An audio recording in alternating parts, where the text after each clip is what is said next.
I'm Pedro, and I'm the lead programmer of Beamable's Unreal SDK. Now, when you sign in, you get sent to your production realm. I'm just going to change it to our dev realm. And now that I'm pointed to dev, I'm also going to point the branch in version control to dev. That's what this apply to build does. It makes it so that this option becomes version controlled. Um, This is useful for developers that want to work on their own personal realms without affecting the branch they are on. Um, so now that we have this, right, there are a couple of things that I want to show you on our configuration stuff. So the first thing is that here at Beamable Core, you can see that we have some information here. We have the SID and PID of the realm. These are identifiers of what Beamable server you're talking to, basically. And we also have the environment, and we're currently pointed at Beamable's dev environment and not Beamable's production environment.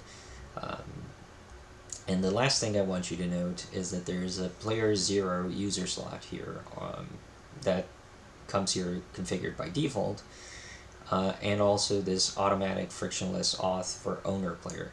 Now the owner player is the first index here, and this is very useful for local co-op games because you can have multiple authenticated players, but the player that actually owns that game is always they always get authenticated into player 0 by default.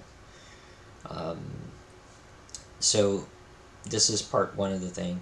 The second thing that's important to note is that in order to run with dedicated servers, you need to change a little bit of the configuration of playnet mode here in Unreal. We only support this server running as a separate process, so you need to have this thing on.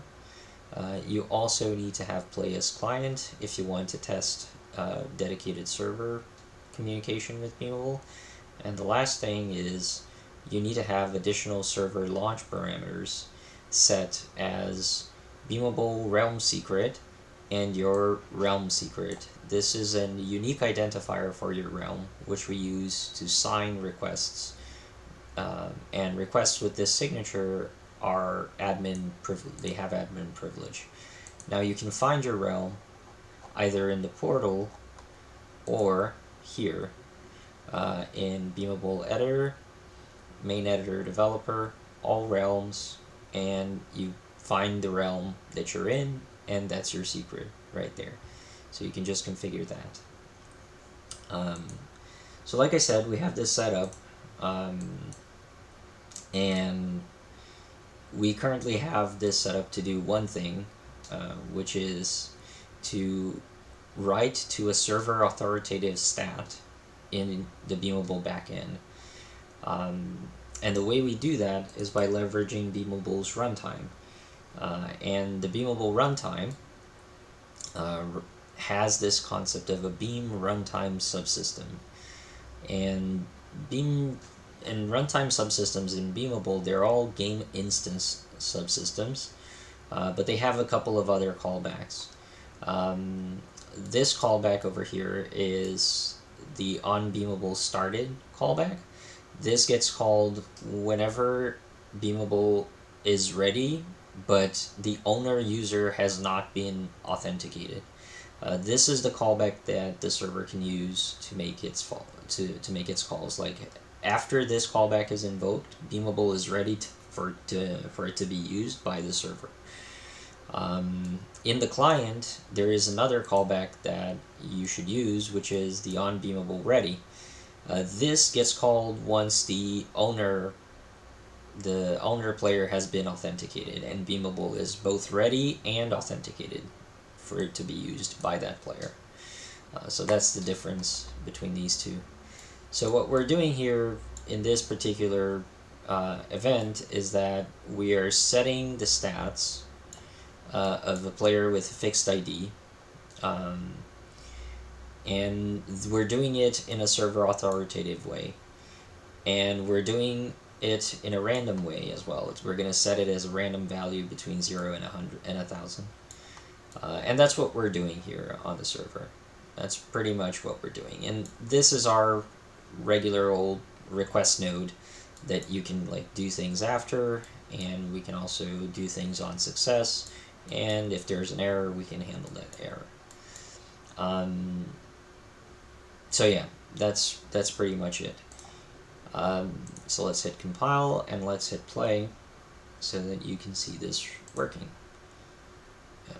Yeah, let's save that blueprint. So I'm bringing you over here to separate process for the server, and you can see that in the server this subsystem did run, and you can see that this is us making the request, and we say send request to write random integer to game stat server authoritative stat 601. Now I have the portal here to showcase this thing, so let's just update the portal, and you can see that the stat value has changed to be that particular random number that we found.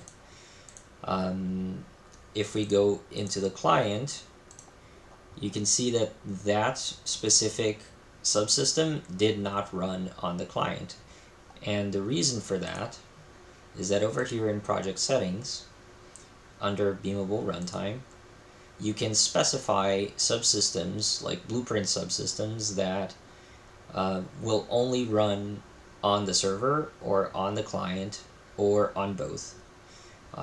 This is useful for your organization. In C++, you can do this simply by making the subsystem code not exist, right? Like you can just use pound ifs, right, for that.